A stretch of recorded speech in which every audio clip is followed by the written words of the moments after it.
Pero bukod doon mga kapiksi, no, nakikita natin na talagang yung pagsisikap nyo nandyan. And yung iba sa inyo guys, may mga meron kayong mga aanihin, no, mga bunga ng mga tinanim nyo. Makikita nyo yan unti-unti na nagkakaroon na ng bunga, hindi pa hitik. Tama ba? Hitik sa bunga. Hindi pa ganun kahinog na hinog, pero may nakikita na kayo parang umuusbong. So that's a very good sign sa inyo mga kapik. So you just have to persist. Kailangan nyo lang magpatuloy, magsikap, magtiyaga hanggang sa makita nyo talaga full-blown na yung inyong manifestation. Kumbaga hinog na talaga sa bunga yung mga effort nyo, and pwede nyo na siyang pitasin pagdating ng oras.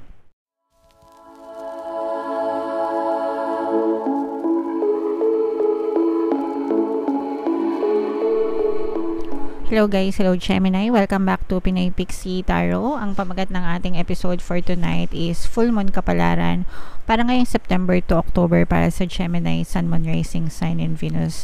Shuffle ko yung cards guys. Hanapin ko yung energy ng Moon at saka yung energy ng Gemini. So ito yung energy ng Moon mga kapiksi. Ngayon naman hanapin natin yung energy ng Gemini. Eto, so Gemini, kayo ay na-represent ng King of Wands sa ating spread. Sa deck na to mga kapiksi, ang air sign ay na-represent ng Wands na suit.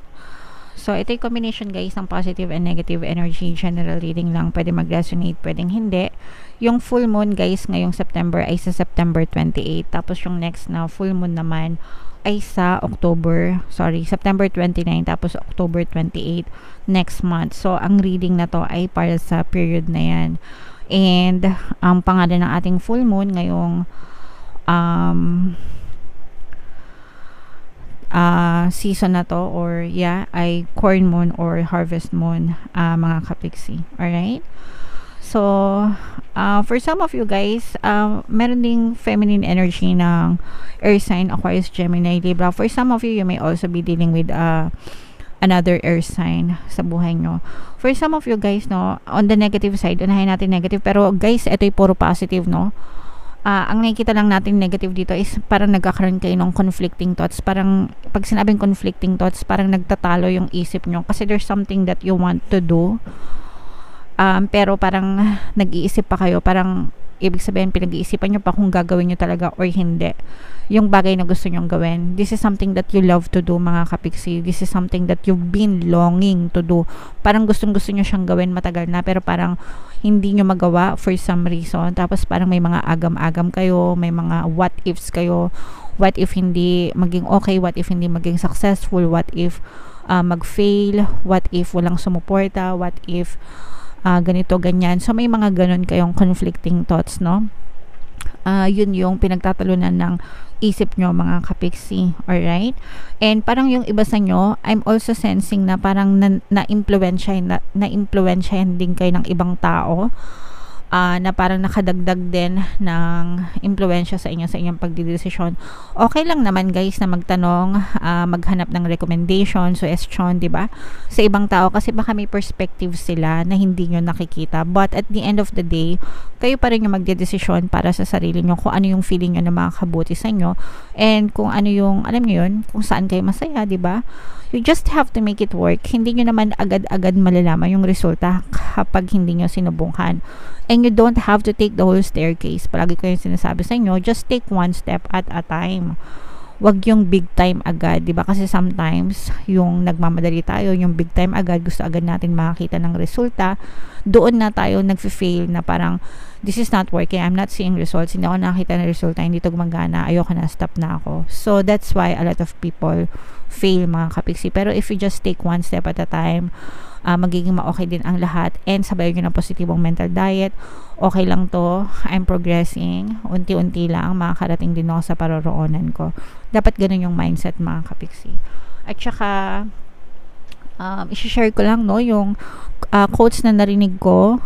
Sabi niya, hindi ko alam kung sino yung nagsabi, pero the fastest way to get where you want to be, or to get there, to get on top, or kung saan man, is to go there slowly, no?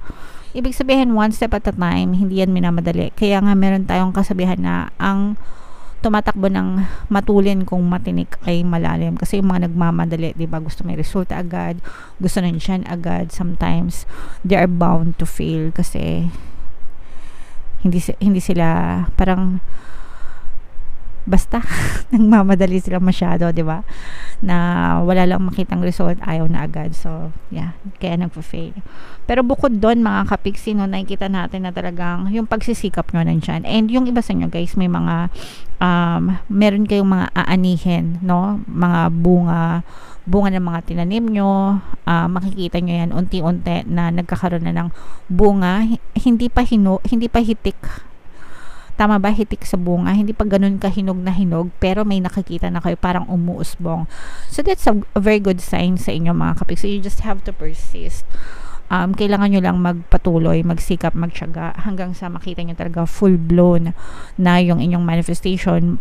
Kumbaga hinog na talaga sa bunga yung mga effort nyo, and pwede nyo na siyang pitasin pagdating ng oras.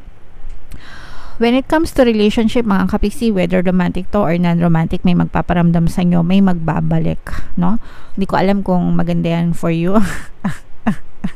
Yung iba kasi pagka pass na ayaw na, no? Ayaw na. Pero yung iba naman, if you're manifesting for an apology mga kapiksi or communication, ganyan, maaaring may magbalik, may magparamdam sa inyo. Guys, no? May magpaparamdam sa inyo, pwedeng mag-sorry ito, pwedeng mag-offer ng apology. Yung iba naman parang pwedeng ma-rekindle yung inyong magka-reconcile. Pag sinabing reconcile, not necessarily magkakabalikan, pero maaari magkaroon ng pagbabate, no? So kayo na yan, bahala kayo dyan kung tanggapin nyo or hindi. Kapag nag-sorry, syempre palagi ko na-advise tanggapin nyo yung sorry, kasi para mawala yung mga galit nyo, kasi kayo lang yung nagsasuffer pag nagagalit kayo, di ba? Pero kung tatanggapin nyo or hindi, syempre ibang usapan na yun mga kapiksi. Yes, tama, mag-offer nga ito ng apology sa inyo mga kapiksi, para magsusorry ito na ginosted ka, magsusorry ito na hindi siya nakipag-communicate sa iyo, magsusorry siya na marami siyang binigay na problema sa iyo. Gusto nito ng peace, kapayapaan, kaya magbibigay ito ng peace offering sa iyo mga kapiksi, no? Kasi parang gusto niya ring mabigat din para sa kanya. Kumbaga parang kung nagkaroon kayo ng misunderstanding nitong person na to, mabigat din yun para sa kanya, and gusto niyang linisin yung pangalan niya, gusto niyang klaruhin sa iyo yung mga naging issues nyo. Kaya ito'y magi-step forward para manghingi ng tawad sa inyo mga kapiksi. So again guys, kayo na yung bahala kung positive yan or negative para sa inyo. Pero if in case na mag-offer to ng sorry, syempre tanggapin nyo para gumaan na yung inyong pakiramdam.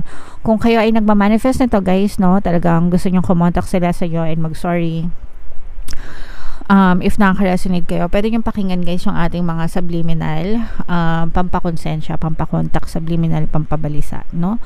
Pag yan ay nabalisa talaga, nakonsensya, wala na yung choice kundi humingi ng tawad sa inyo. Sometimes, kapag galit kayo sa kanila, napipick up nila yon. That's why hindi sila nagsusorry, kasi nararamdaman nila yung galit nyo. So, syempre, pag galit kayo, nararamdaman nila yon, very aloof talaga sila. Ibig sabihin, defensive, no? Talagang may chance na hindi sila mag-step up and mag-sorry sa'yo.